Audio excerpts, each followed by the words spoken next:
talk us through just everything and anything that you want to talk us through as far as the drive up there and what happened that day. Yeah, so my brother called me and he said, you want to go see Trump up in D.C.? And I said, well, when is it? He said, dude, it's tomorrow. And you know, I could free my own schedule, so I said, okay. And I had missed him. I think he came to Dalton. And I lived in Chattanooga at the time. Dalton's my hometown, so I was like, I have to. But it was also, I was the kid that didn't get to go to the D.C. trips, you know, because it was too expensive. So I was like, there's no way I'm passing up on this. So we drove, I think it was 9 hours all night long. We get there and it's frigid cold. It's January up there, so it's even worse. It's sleeting, it's raining lightly, I don't remember, but lines to the bathrooms, there's just tons of people there. So we got there early, so we toured the city. We go to, I believe, the Washington Monument. We take tons of pictures, videos of everything, and Trump starts speaking. And to me, it was obvious what was going on. Sorry. You're good. It was obvious what was going on in the world, in politics and things like that, and he just really wasn't, I guess he wasn't really representing, I guess, the struggle that people were going through. And so I was upset. I didn't vote for Trump in, what was that, 2020? I didn't vote for him. But I was upset that he didn't kind of call it like it was.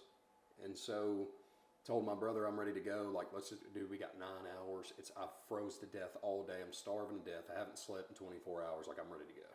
So we start heading down, again, Pennsylvania Avenue, I think. And there was a split in the road. And the Capitol was on one side. The parking garage where we came in at was on the left side.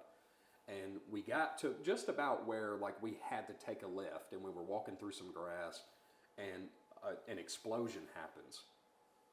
And I'm thinking, so it was really just an explosion. Like, there was no chaos or anything like that. It was just a big boom, and it was like, what in the world was that? And I looked at my brother, and I said, we need to leave. Like, this is not good. So we take another 10 steps, and another explosion goes off. And that explosion was different. Like, it was louder, it was bigger, people are screaming. So he looks at me, I look at him, and it's, you know, it was just, we should at least go see what's going on, like see if somebody's hurt, like people are screaming like they're hurt, let's go check on them, do whatever we can do, and then we need to leave. So we walk up, we got up to where there was scaffolding. I remember the scaffolding, and there was a bunch of people, and there was like a ledge, and I wanted to see everything. And I was standing there, and there was a guy on top of this, like the steps went up, and there's like a ledge that comes over that, or beside that, and he was up there, and he was just screaming, everybody get up here, like we need to rush in, like all these things. And so I got up there, and I looked around, and I was just kind of standing there, and it's mass chaos. So you're either the guy that's like screaming and causing the mass chaos, or you're kind of just dumbfounded on what you're seeing. And I was the dumbfounded guy. I was just kind of like, this is hectic. And so get hit in the back with something. They said they were shooting people with rubber bullets. I don't know. I tried to keep my face, like I didn't want to look at them. I could see them up at the top of the stairs, and they were firing down, and I'm going to imagine it was like rubber bullets or mace balls or something like that. But it hurt. I mean, it wasn't lethal or anything. So I was like, okay, this is not smart. So I got down, and I remember standing back in that same place, and I got separated from my brother. And I was standing there, and this little old lady was beside me.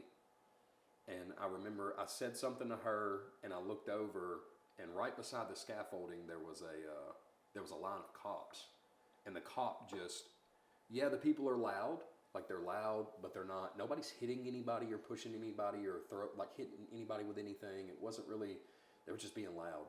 And the cop just hauls off and just like pushes this dude off his feet. And that's when like all hell broke loose.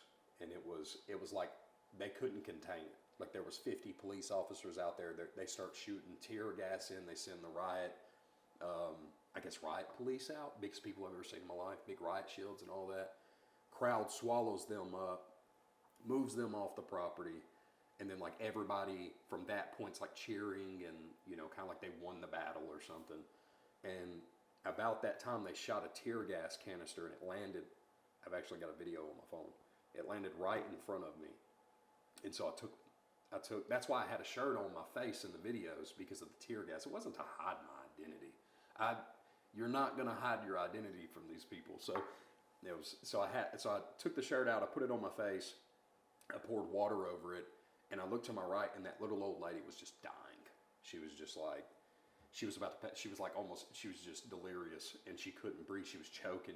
Her eyes were pouring. Snot was pouring out of her nose. Like, it was terrifying. So I took her scarf off her neck. I washed her face off. I wrapped it around her face. And then there just happened to be some guys that had like full tack gear on.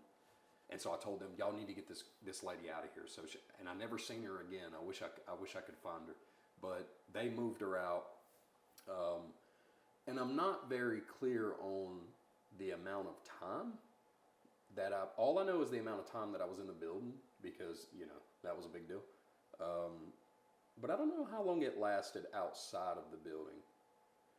I remember all hell broke loose, and, you know, that happened with the lady, and then it seemed like the police just disappeared. They were just gone. And it was such a heavy police presence, and then they were just gone. And it seemed like they were gone forever. And so I remember maybe that same guy that was on the top of that thing saying, get up here, you know, represent your country, all these things. Maybe that same guy was the guy that was at the top, and he was waving everybody up, and he was like, y'all come up here, show your power, all these things. And so I remember walking up the steps in single file line. Nobody was running, and I'm pretty sure there was like an edge to these steps, and there was like a big, and I remember, so it goes up, and then there's a huge retainer wall there. Nobody's getting pushed off of them. Nobody's falling. They're just kind of trotting up the line. So I followed up, got up there. There was a door to the left, and there was cops there. There was cops in front of the door. There was a scissor lift, like right here, and I think they were about to raise just the biggest American flag you've ever seen in your whole life. And so those cops were there. At that point, people are throwing stuff. I think the cops kind of retreated in, and again, I don't know how long I was there in that moment, but it seemed just like so long that there was just no police. And so guy apparently gets the bright idea to knock the window out. They weren't guarding the inside either, right? So he knocks the window out, from what I remember, unlocks the door. People start piling in, and I remember sitting there, and I knew I would go to jail. I just didn't want to go to jail in D.C. Like, if I'm going to go to jail, I'm going to go to jail at home. And I don't know how that makes it better, but I thought, I sat there, and I told you, I have ADD, so I zone out. And I zoned out, and I remember looking up at the, whatever part of the Capitol that was, and what is that called, a rotunda? The big dome, gold dome, and it was like everything went quiet, and it was just so pretty. It was like the most beautiful thing I'd ever seen. And then I realized that they sat in their iron domes. They sat in their granite palaces, and they crapped down the throats of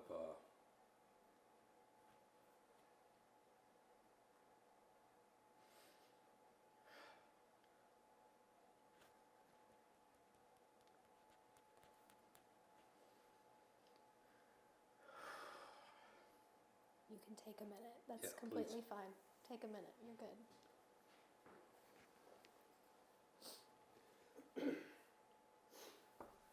I just had a lot of people go to jail. We all lived off food stamps.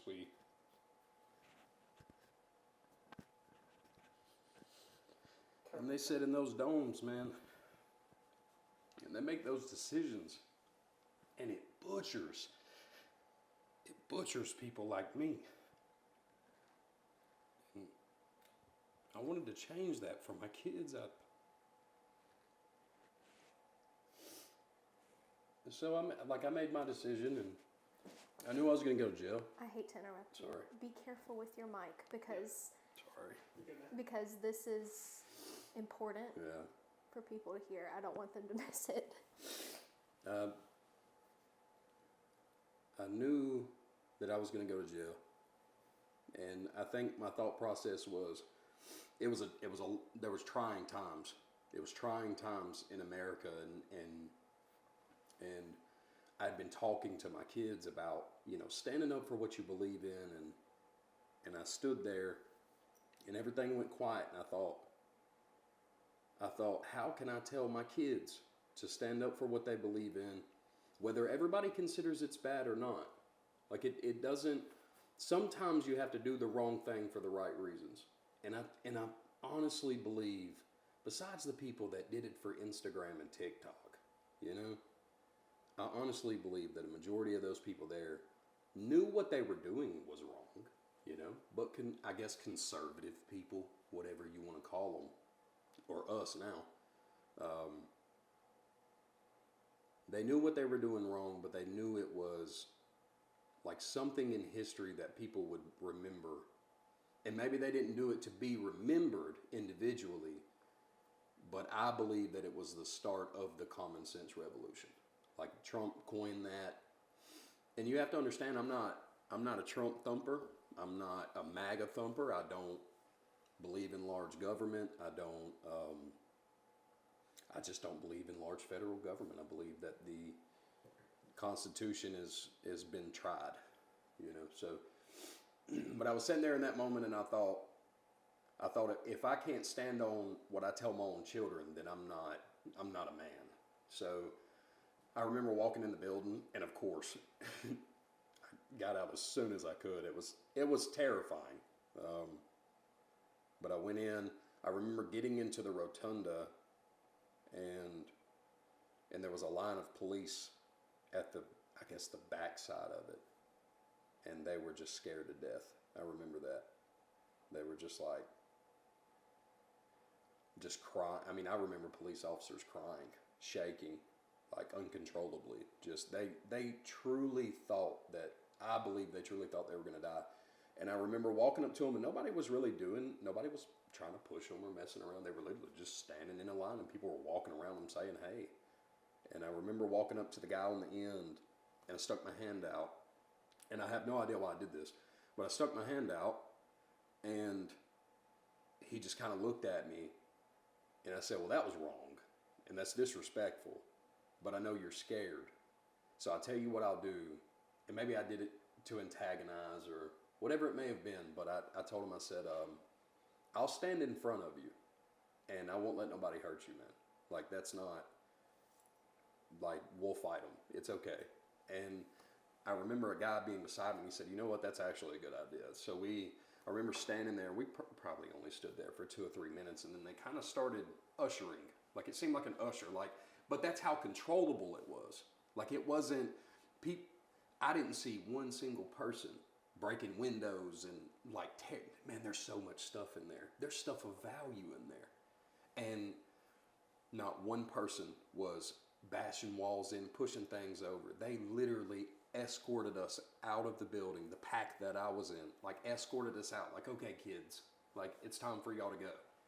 And so if that don't prove that it was more non-violent than violent, then what does? But they escorted us out, and I remember in court they tried to bring up, "Oh, he jumped out a window like I'm Batman or something."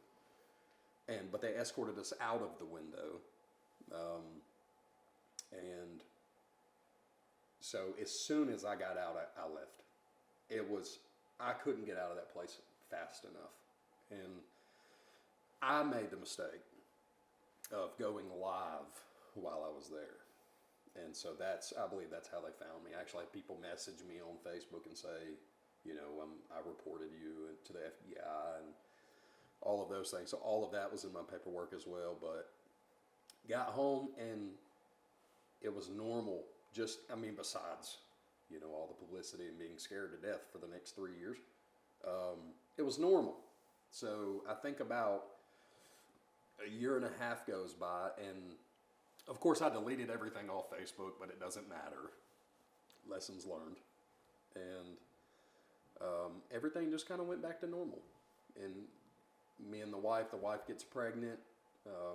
We find out we're having a little girl, and that was cool because I have 3 girls now. And we were in our house in Chattanooga, actually off of Laurelton Drive, not far from like the mall and like pretty much a nice part of Chattanooga.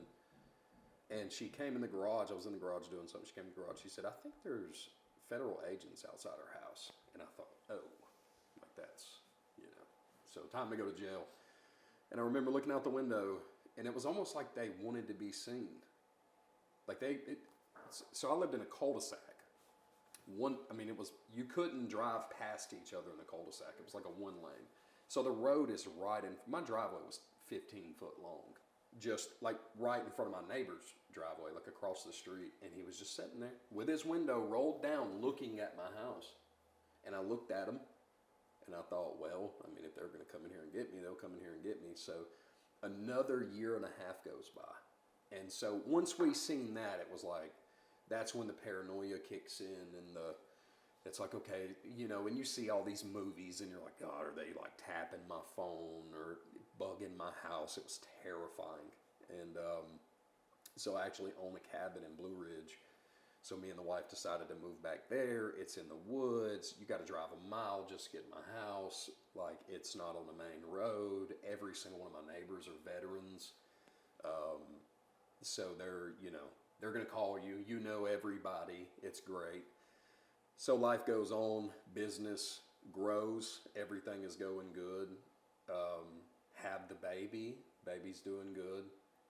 And let's see, had the baby in July, actually my mother's birthday, which I thought was cool. Had the baby in July, got arrested in January.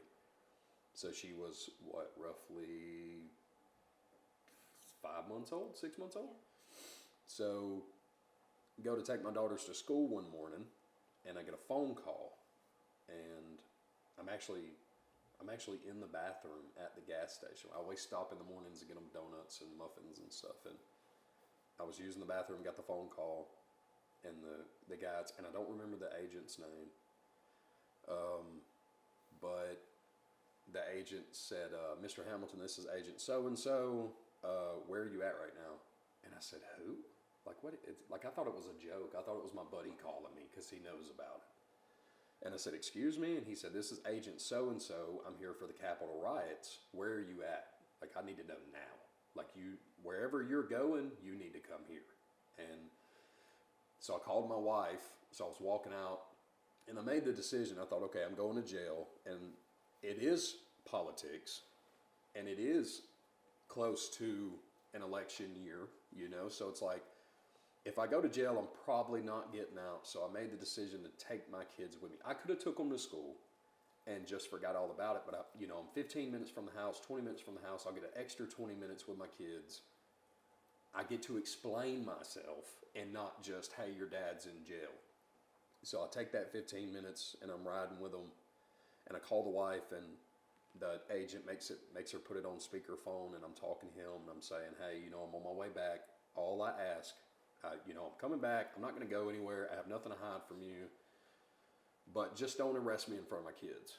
That's all I ask. Like, whatever we got to do for that, please put your guns down. Every one of them have AR-15s. My wife's telling me they're pointing guns at her. Like, it's just a terrible mess. So he said, listen, we won't arrest you in front of your kids.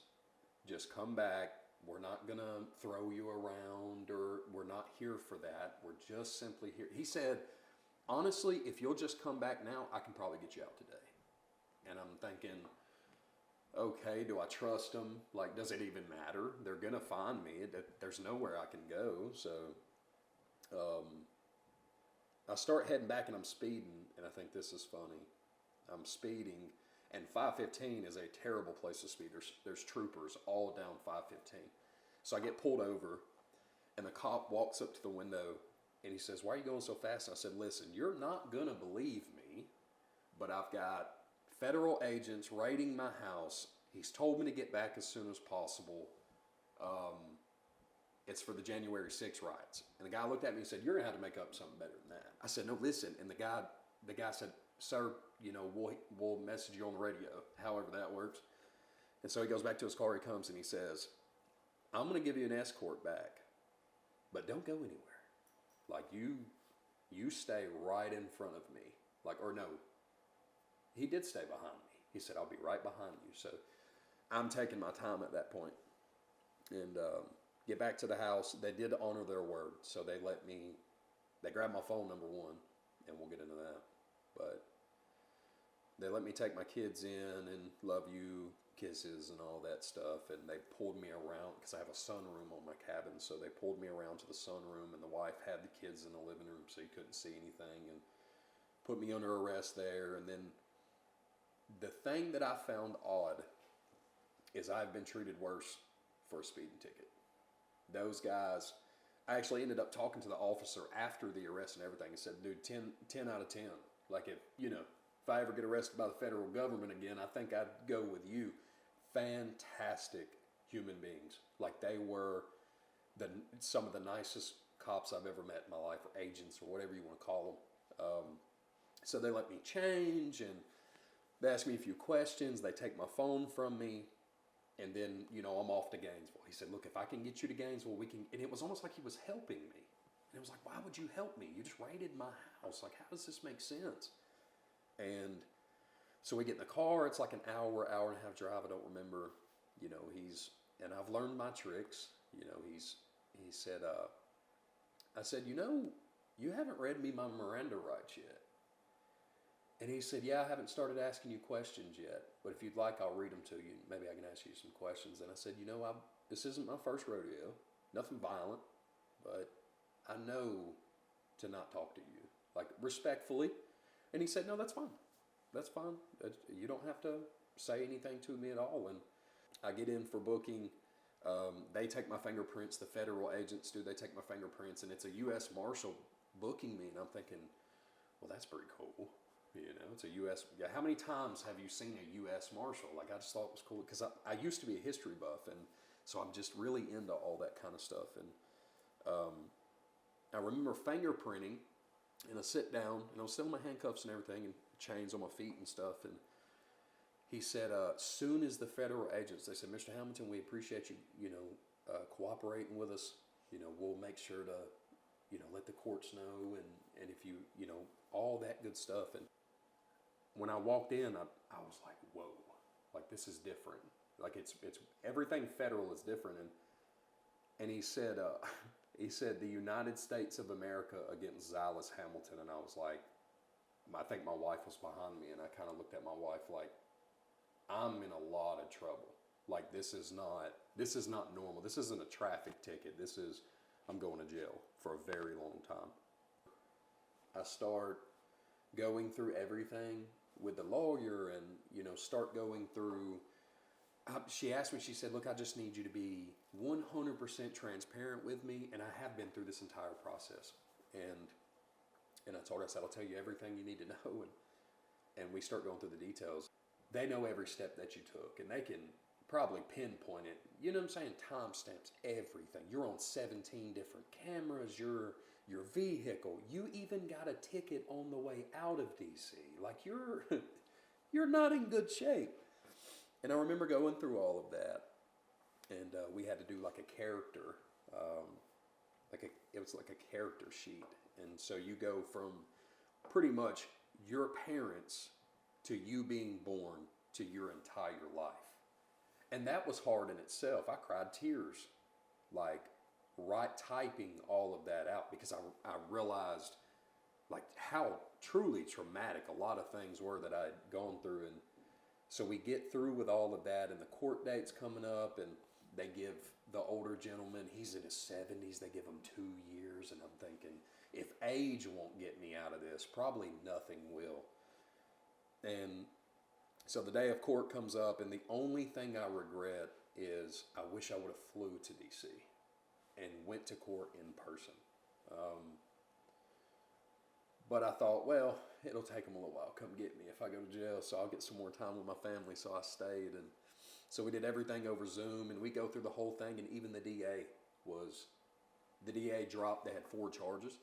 I don't remember the charges. They dropped 2 of the worst ones, and I was basically getting charged, if I'm not mistaken, with 2 like Class B misdemeanors, which is basically nothing. And so it gets to that point where I'm talking to the judge, and he's just drilling me, and my wife's over in the corner, and I'm just like, this isn't looking good. And he stopped and he said, do you have any remarks?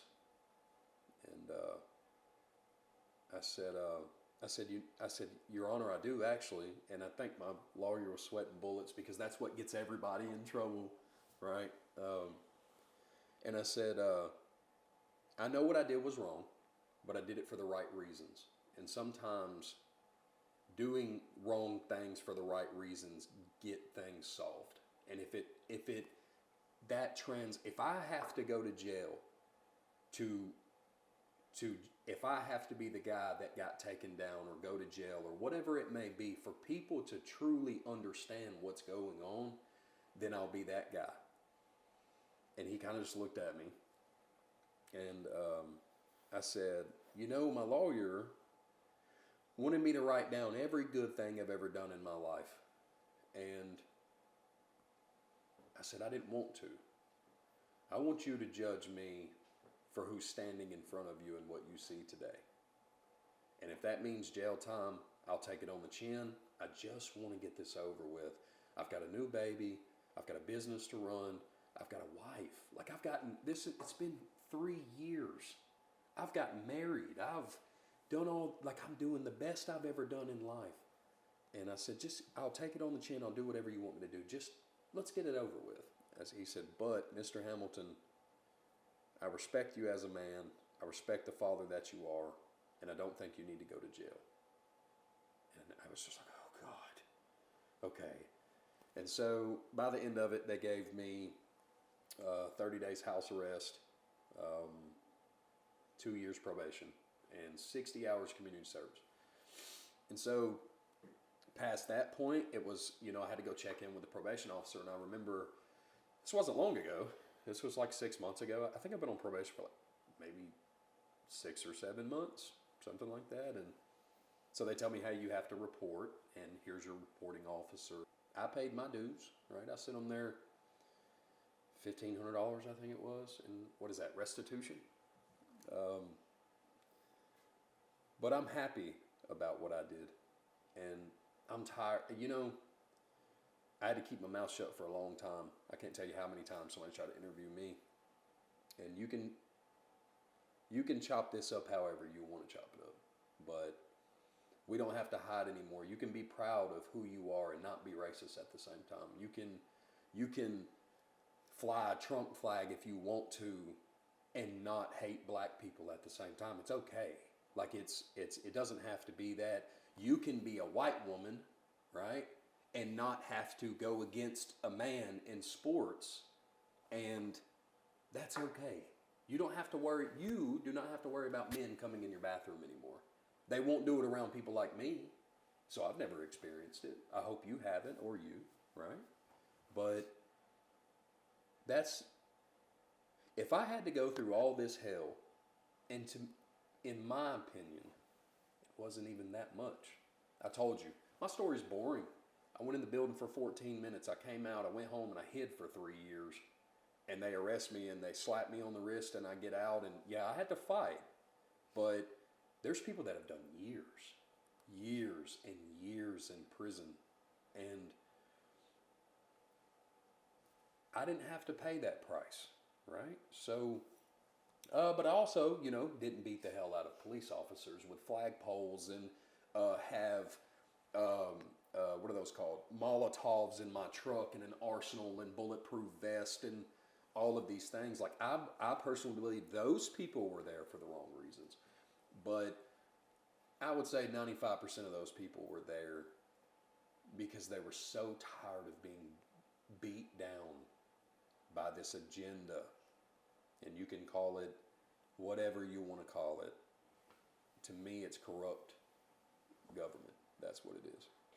Tell me more. We talked about this on the phone, so Yeah. I'm just gonna ask a question. I know we've already talked about it, but what the treatment was like the YouTube videos, the comments during that period of time where I know that you said you're paranoid, you're waiting. Yeah. Tell me a little bit about that. So about 95% of it was he needs to hang for treason. He's a garbage human being. He deserves to die. He should be put in front of a firing squad. You're a piece of garbage. I hope your family dies. I hope your house burns down. Hope you get cancer. That was a good one. I've never been really affected by that, right? Like that was a part of it, but in my opinion, I don't care. I think it was more scary for my family, for my mom, for my wife. You know, obviously we kept the kids out of it.